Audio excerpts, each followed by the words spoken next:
Tidak ada kata terlambat untuk mulai menciptakan kehidupan yang kamu inginkan. Halo, assalamualaikum. Semangat pagi bun. Mulai hari dengan sarapan ya. Karena kalau hanya dengan senyuman jam 10 udah lapar. Apa kabar nih semua? Sehat-sehat ya? Amin. Buat yang baru gabung, saya ucapkan selamat datang, selamat menonton, dan jangan lupa berikan dukungan kamu dengan menekan tombol subscribe. Terima kasih. Video saya mulai dengan saya mau buka oleh-oleh nih dari Wonogiri kalau nggak salah. Ini oleh-oleh dibawain sama ibu yang biasa ngomong salsa ya, anak saya yang kecil. Jadi kemarin itu habis lebaran beliau pulang kampung, kayaknya ada saudara dari keluarga suaminya menikah gitu. Nah pulangnya kita dibawain oleh-oleh. Ada yang lain juga ya, kebetulan nggak saya videoin juga. Ini yang mau saya buka aja karena mau coba dimakan.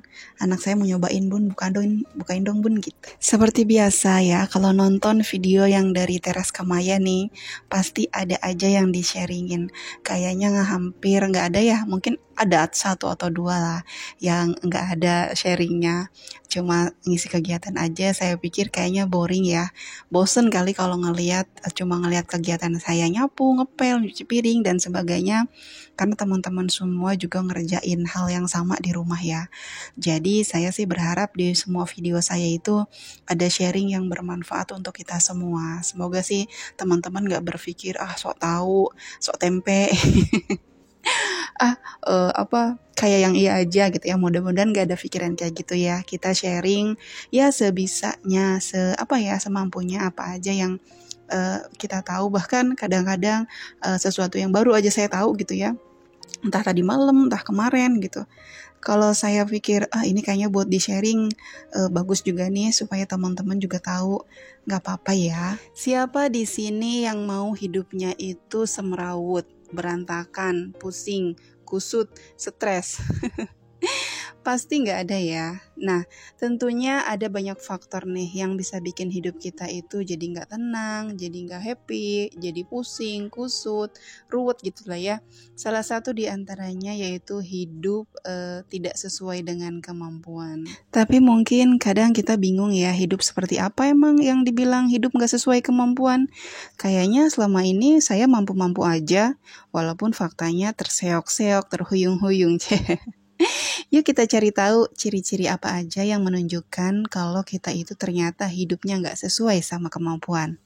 Poin pertama adalah beli barang yang nggak penting walaupun harus nyicil. Zaman dulu kalau kita mau belanja harus punya uang dulu, makanya terbiasa nabung. Walaupun rasanya perih banget gitu ya, tapi ada kepuasan sendiri pas bisa beli barang yang kita idam-idamkan. Nah sekarang nggak punya uang aja bisa belanja. Canggih banget ya, dibayarin siapa emang? Tenang, ada pay later, belanjanya enak, bayarnya enak. Tapi walau begitu masih banyak orang yang memelihara pay later ini ya, termasuk saya. Masing-masing orang memiliki alasan sendiri-sendiri ya kenapa menggunakan pay later ini. Ada yang mungkin untuk keadaan yang urgent-urgent aja baru digunakan. Ada juga yang jadi kayak semacam habit gitu, kebiasaan, karena ngerasa gampang untuk beli apa-apa tanpa mikirin ada uangnya atau enggak. Bayarnya tuh urusan nantilah gitu. Tetap gunakan dengan bijak ya teman-teman, karena kita sendiri yang harus bertanggung jawab kan. Ada lagi ini gali lubang tutup lubang nih teman-teman. Jadi kita melunasi hutang yang A tapi kita membuka hutang B. Jadi yang ini ditutup, yang ini dibuka. Teman-teman pasti ngertilah dengan istilah gali lubang tutup lubang ini ya. Kalau kita ngerasa kok ini gak selesai-selesai ya, kok kayak ini kayaknya gak ada ujungnya ya, mungkin dari situ kita bisa coba nulis gitu ya, apa pengeluaran kita dan pemasukan kita tuh berapa sih sebenarnya gitu. Terus pengeluaran kita itu harus dicatat walaupun sekecil apapun, walaupun cuma mungkin 1.000 atau 2.000. Mungkin kedengarannya lebay banget sih, uang 1.000 2.000 aja pakai dicatat, bikin pusing aja. Tapi enggak teman-teman, ini beneran deh. Ini bisa untuk dijadikan gitu ya, cara atau alat supaya kita bisa punya barometer, atau supaya kita tuh bisa lihat sebenarnya letaknya di mana sih pemborosannya kita itu gitu. Karena sebenarnya kita sendiri nggak ngaku kan kalau dibilang kita itu boros. Kita selalu bilangnya, kenapa ya selalu butuh uang di pertengahan gitu ya, sebelum gajian datang gitu. Kenapa ya? Padahal udah sehemat mungkin gitu kan pikirannya. Kita nggak tahu ternyata ada kebocoran-kebocoran kecil yang mungkin sering kita lakukan tanpa sadar. Kenapa? Karena kita nggak pernah mencatatnya. Yang berikutnya, kalau ngerasa gajian cuma numpang lewat. Alhamdulillah ya masih ada yang lewat. Tapi alhamdulillah aja nggak cukup ya teman-teman. Kalau setiap bulan kita selalu merasa gajian ini nggak bisa cukup sampai gajian berikutnya. Mau nggak mau kita harus koreksi sedikit demi sedikit di mana letak kesalahan kita. Betulkah karena kebutuhan hidup atau karena gaya hidup? Sebagai gambaran nih, ada dua orang yang sama-sama suka minum kopi. Yang satu, dia cukup beli kopi saset, seduh sendiri, terus diminum sambil baca buku misalnya. Dia tetap happy karena memang nilainya itu ada di kopinya. Nah, sementara yang satu lagi belinya di coffee shop yang harga satu cangkirnya itu bisa untuk beli 3 renceng kopi sachet atau bahkan ada yang cukup untuk beli 10. Kenapa harus di situ? Oh, ternyata dia butuh tempatnya buat bikin foto, butuh untuk diupload, atau sekedar untuk mendapat pengakuan dari teman-temannya bahwa selera dia tinggi. Padahal mungkin aja dia sendiri lagi ketar-ketir tuh. Aduh, gajian masih lama, gimana ini ya? Memang sih kadang-kadang kita masih simpang siur ya untuk menentukan mana kebutuhan dan juga mana keinginan. Kalau kita lagi menginginkan sesuatu, rasanya kok jadi butuh banget. Mungkin aja ada yang bilang kalau kita nyatet pengeluaran sampai sekecil mungkin itu adalah sesuatu yang berlebihan ya. Lebay banget sih kayak gitu-gitu aja ditulis. Berlebihan banget sih, pelit banget dan lain-lain. Tapi ya biarkanlah ya, orang punya penilaian masing-masing tentang kita. Ya itu kan di luar kendali kita. Kita nggak bisa mengatur orang untuk menilai kita A atau B. Ya sekarang yang kita lakukan adalah fokus dengan kehidupan kita aja. Ini kan catatan keuangan kita yang bertanggung jawab atas semua pengeluarannya. Dengan membuat catatan ini, kita benar-benar bisa menemukan kesalahan dalam mengeluarkan uang.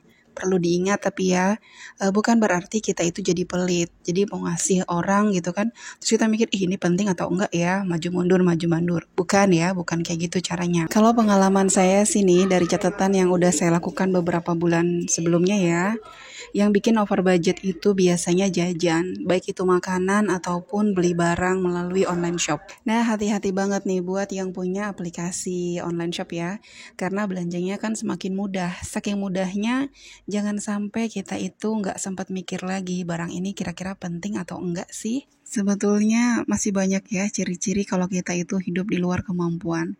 Ya intinya gaya hidup kita itu lebih tinggi dibandingkan pemasukan yang kita miliki. Sudah nggak perlu lah ya kita mengeluarkan uang untuk membeli ini itu segala macam yang bisa kita pakai hanya untuk mendapatkan perhatian atau penilaian dari orang lain.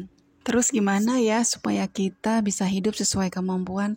Kalau menurut saya sih mungkin yang pertama adalah menerima kondisi diri.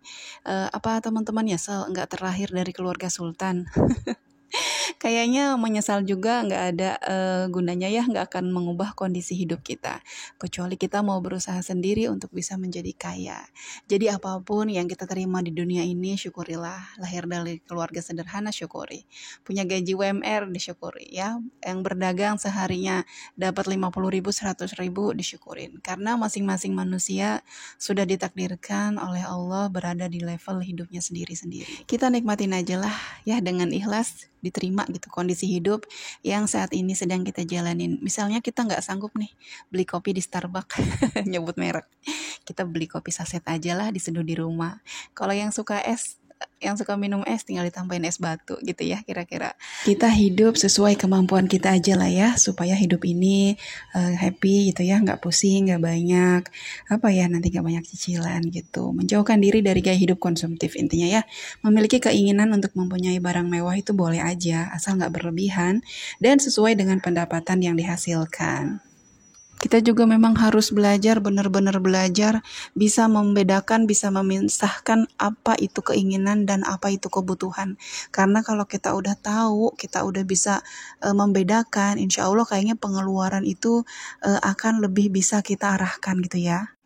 Jangan malah kebalik ya, begitu kita gajian, kita beli ini itu dulu yang udah kita incer-incer nih dari kemarin-kemarin.